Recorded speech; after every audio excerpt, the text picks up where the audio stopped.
हमदर्द सा कोई। भाग 1। मैं कुछ सुनना नहीं चाहती। मुझे लगा था कि हम दोस्त हैं, पर लगता है तुम कुछ और ही समझ रहे हो। हद होती है तुम जैसे लड़कों की। यार कोमल, मैं तो बस मजाक कर रहा था। मजाक और मेरे साथ? तुम तो बहुत कमाल के इंसान हो। देख रहे हो कि दीदी की शादी के बाद मेरा मन नहीं लगता, फिर भी मेरे से मजाक कर रहे हो। तुम्हारा मिजाज बनाने के लिए ही तो मजाक कर रहे थे। तुम जानता भी है कि अपनी दीदी के ससुराई जाने के बाद कैसा महसूस होता है। तुम्हारा ना तो कोई भाई है और ना कोई बहन। तुम क्या जानेगा किसी अपने से दूर होने का गम। मैं तुम्हारा दर्द नहीं समझ सकता, पर अंदाज़ा लगा सकता हूँ। मुझे तुमसे कोई लेना देना नहीं है। तुम आज के बाद कभी मिलना मत। अगर बात दिल पर लगी हो तो माफ़ कर दो। मेरा इरादा तुम्हारा दिल दुखाने का नहीं था। जो भी हो, पर कभी मुझसे अब बात करने की कोशिश भी मत करना। इतना कहकर कोमल वहां से चली गई और सतीश बेंच पर बैठा रह गया, मानो दोस्ती टूटने की बात ने उसे जमा दिया हो। पहले चेहरे पर झूठा मुस्कान था, पर अब वो भी ना रहा। सतीश की आंखें हमेशा भीगी भीगी सी रहती थी, पर अब लगने लगा कि गंगा बहने लगेगी।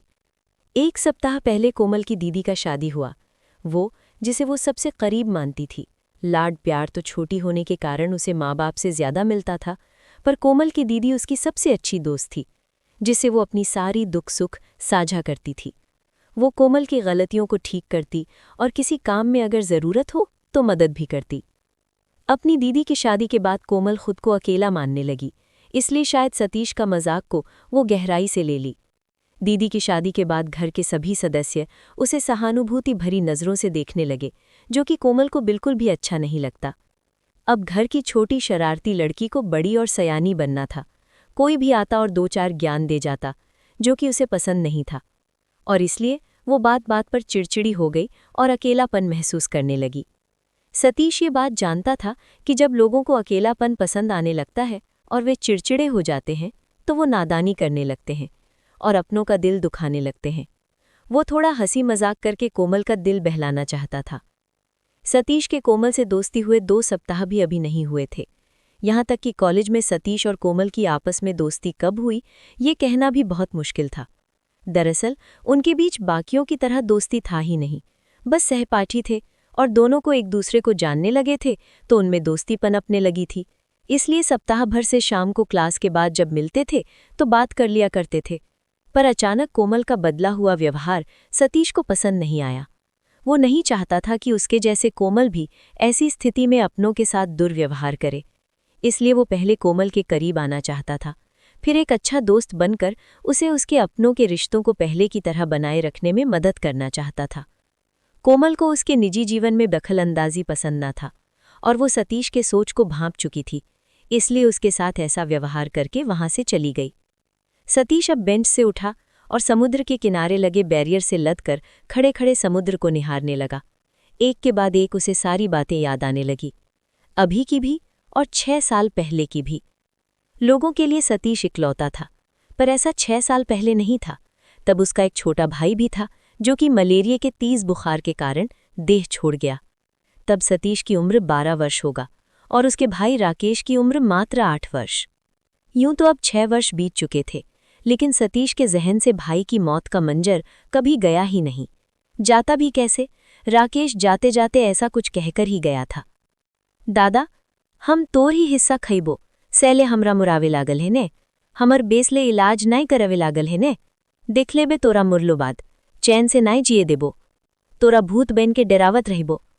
सतीश को वो घटना बार बार आने की वजह उसके भाई का ऐसा कहना नहीं था, बल्कि उसका अपने भाई के प्रति प्यार था, जिसे वो अपनी जान से भी ज्यादा चाहता था।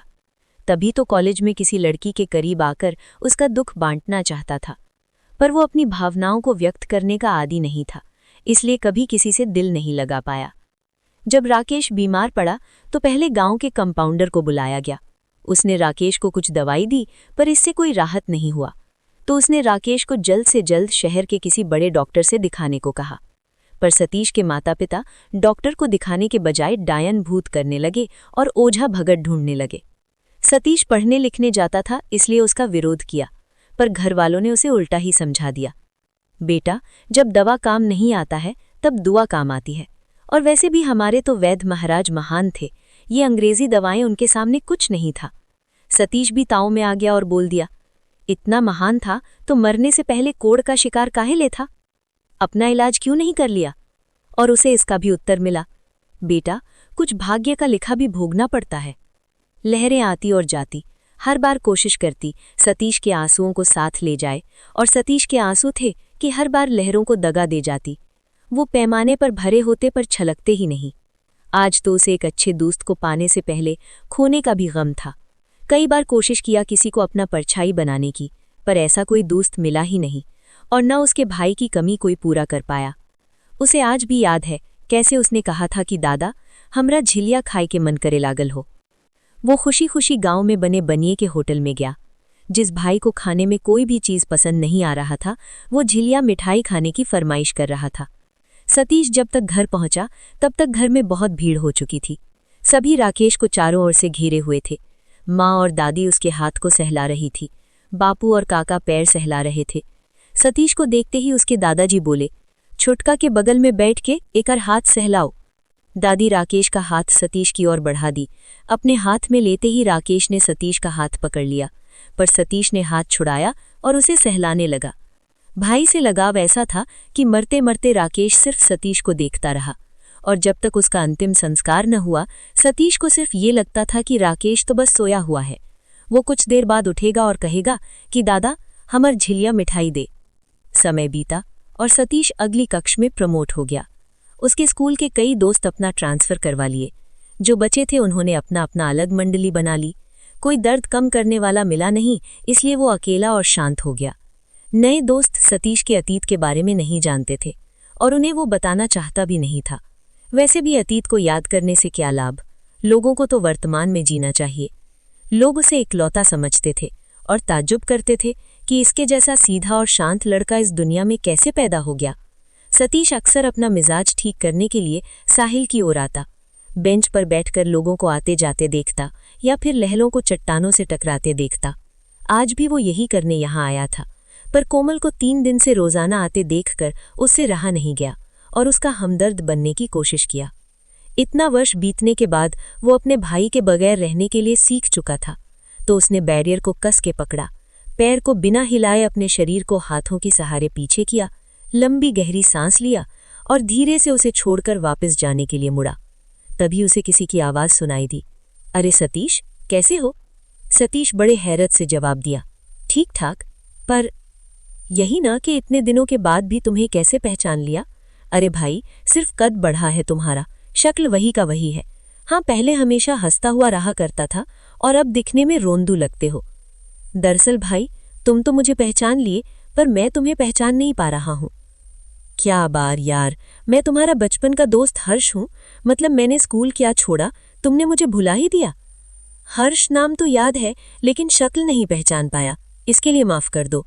वैसे भी मेरी याददाश्त कमज़ोर होती जा रही है। ये सुनकर हर्ष उदास मन से बोला, तुम्हारी याददाश्त कमज़ोर हो गई है? लोग बदल जाते हैं, उनके अंदाज बदल जाते हैं, मौसम बदल जाते हैं तो धरती का व्यवहार बदल जाता है। तेरे जैसा दोस्त जब एक दोस्त को भूलता है तब दोस्ती तो होती है, पर दोस्ती की मिठास बदल जाती है। सतीश हर्ष को राहत पहुंचाते हुए बोला, सूरज उगता है और डूब जाता है, मौसम भी आकर बदल जाता है। उदास न हो ये जानकर कि मैं तुम्हें भूल गया है दोस्त, हो सकता है इनकी तरह हमारी भी फिर से नई शुरुआत हो। इस पर हर्ष पूछा, तुम सच में मुझे भूल गए कि मजाक कर रहे हो? इस पर सतीश उत्तर दिया, सच में। हर्ष ने फिर कहा, नहीं, तुम्हारा अंदाज अभी भी मुझे याद है। तुम मजाक ऐसे करते हो कि सामने वाला हकीकत समझने लगता है। तो सतीश ने मुस्कुराते अंदाज में कहा, यार जाने देना, जब दोस्ती फिर से हो गई है तो कभी कभी याद दिलाते रहना। अभी थोड़ा जल्दी में हूँ। ठीक है, तो फिर मिलते रहना। ठीक है, तब फिर मिलते हैं। और दोनों अपने अपने गंतव्य की ओर चले गए। ये ऑडियो बुक स्टोरी नरेशन है हमदर्द सा कोई भाग 1.0 का, जिसे लिखा था एनालोन कृष्णा ने अपने ग्रेजुएशन के पहले सेमेस्टर में, जो कि कृष्णा के द्वारा लिखा गया पहला कहानी है, और इसे पहली बार पब्लिश किया था अपने फेसबुक आईडी पर 15 दिसंबर 2016 को, जिसे आखिरी बार उसने री-एडिट किया है 10 जून 2025 को। इस ऑडियो बुक को Google AI text to voice model के जरिए नरेट करवाया गया है। अगर आप एनालोन कृष्णा के साहित्यिक रचनाओं को पढ़ना चाहते हैं तो आप उसके ब्लॉग krishnakunal.blogspot.com पर जाएं। Link is also available in description. और अगर उसके ऑडियो बुक्स को सुनना चाहते हैं तो लेटेस्ट अपडेट्स पाने के लिए उसके यूट्यूब चैनल को सब्सक्राइब करें। साथ ही एनालोन कृष्णा के साहित्यिक रचनाओं पर अपना रिव्यू ज़रूर शेयर करें। धन्यवाद।